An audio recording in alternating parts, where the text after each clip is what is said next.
Hey, what's up, universe? It is 9:34 a.m. on Thursday, May 25th, 2023. So there's a couple things that happened yesterday that I didn't mention, and then it's dovetailing into today so far as well this morning. So yesterday morning, I woke up to a couple of great blessings, great gifts. One was like $164 got deposited in my account, and I'm not exactly sure what caused that to happen. Like, I see the organization that it came from, but I'm not exactly sure the cause of it, like why did it arrive. Regardless, I appreciate it. So that was super awesome. So I woke up to that yesterday. And then I also was provided an opportunity yesterday, a job description, from the woman that I met in San Francisco. And so I appreciate that too. That was super cool. And I went ahead and submitted an application for that. And then this morning, I woke up to that organization contacting me, stating that they would like to do an interview with me and to provide them my availability. So I did that just a little bit ago. So that's awesome. So I'm excited and grateful about that. So thank you very much. The other things that are inspiring this message, or this journal, or whatever we want to call these, is that, everything from yesterday, and as far as my last video goes, and that's uncomfortable to leave out there, honestly, if I'm going to be candid, because that's pretty it's not very becoming, you know what I mean? It's like, it's pretty like, oh man, it's a little embarrassing, it's pretty vulnerable, honestly, to be seen that way. It's like, I rewatched it, and I'm gonna leave it out there, but it's uncomfortable, man. It's not comfortable. I don't like seeing myself that way, like it's, I don't enjoy that. I don't. It's not where I like to be. Yet I would be lying if I didn't acknowledge that piece and acknowledge its existence. And that was one of the cool things, just to go on a tangent. This is not actually related to the other inspiration. I'll get back to that. One of the things I learned in Costa Rica is that, like, there was a part of myself that I really wanted to kill and, like, remove from myself.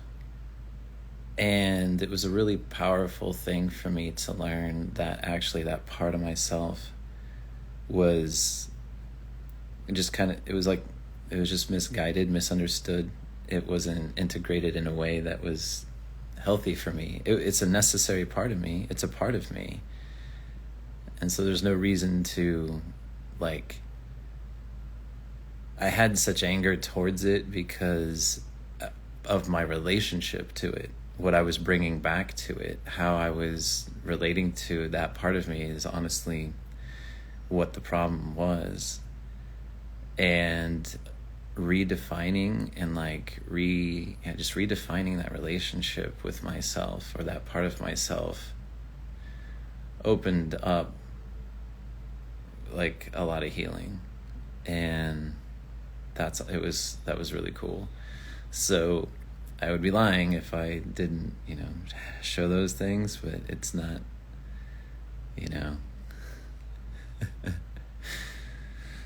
it's really vulnerable to be seen like that outside of people who, like, it's one thing when you're in the moment, that energy is directed towards whoever inspired it, like, we're all used to that. But, like, being seen, like, where that's not the case, like, that's And I'm not an actor. Like, this is life. This is real. So I guess in that regard, I am an actor, right? You know, however you want to say it. All the world's a stage kind of a thing. Anyway, back to the point. The other inspiration for this was that I got to thinking about what I had told my...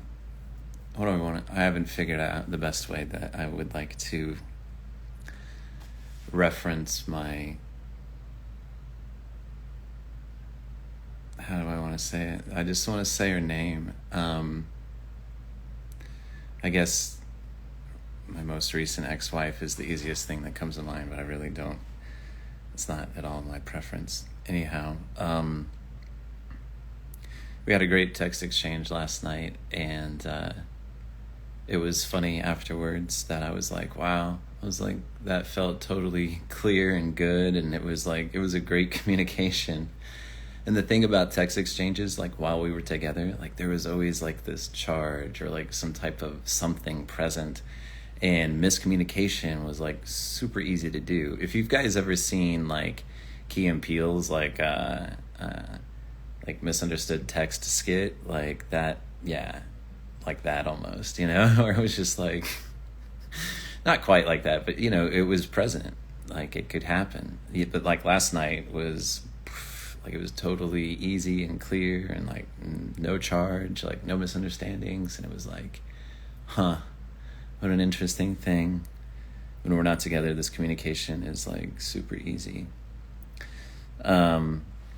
So that's just a little facet. But one thing, the main point with this is that, you know, I said I would honor her request, and I'm struggling with this, honestly, because my truth is like what I just said. Like, I don't want to give her a different name or a label. She has a name. And I do have a respect for her, you know, and a deep appreciation for her. She's been my greatest teacher so far in the area of relationships and in so many things. So it seems absolutely silly to call her anything but her name. And so that's my truth. And man, I'm like, and I'm speaking it to you right now. I know what my truth is. And this is one of those times where I would journal about it, or this would be an audio journal, and I'm speaking my truth. Literally, my truth is, I'm saying the words, saying her name. And then I would do another action that's not my truth, which is what I'm doing by not speaking her name. And I know this, and I've been paying so much attention to myself that I'm quite aware that this is what I'm doing. And so I wrote her this morning after thinking about this, like, and just feeling into this all last night, and then just really being honest with myself again this morning. And I was like, look, you know, my tone's totally friendly, and I was like, this request I'm having a lot of trouble with, you know. I said, and I told her the same thing that I just said. I'm really torn because I do have a deep respect and a deep appreciation for you, and at the same time, my truth is this, you know. And I said, honestly, like, I am deeply, I feel indebted to you because of your kindness and the grace that you've shown me. And I said specifically around the finances. And I said, so when my financial obligations to you are fulfilled, I'm reclaiming my freedom of speech. So I will respect this request for now. And when I'm done with my financial obligations, I get to say whatever I want. I mean, you know, and that's within, you know, I understand the boundaries around that. And whatever I want is her name. I just want to say her fucking name. So I'm going to, after I've honored my obligations. So I'm willing to participate that way. That's what I'm available for. That's what I'm available for. Otherwise, because it's a boundary, people don't get to encroach upon my freedom of speech. That's not how it works. We can negotiate and we can come to a solution, not a compromise, because I don't believe in compromises as solutions. Look up the definitions of compromise and solution, and let me know if you really believe that compromises are really good solutions. They're not. Understandings and boundaries, yeah, those are solutions. That's the message here, and that feels good and clear to me. I define that. While I have a deep appreciation and respect for her, I have a deeper and more appreciative respect for myself, my needs, and my truth. And I am not abdicating that anymore. That was what defined the beginning of this year, and it's what led to both of us to be separated. So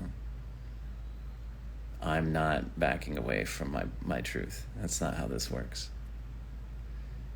So that's been defined. All right, I love you guys. Thank you again for being here. Thank you for journeying with me. Thanks for being a part of this. Thanks for your love and your support. Thanks for our relationship.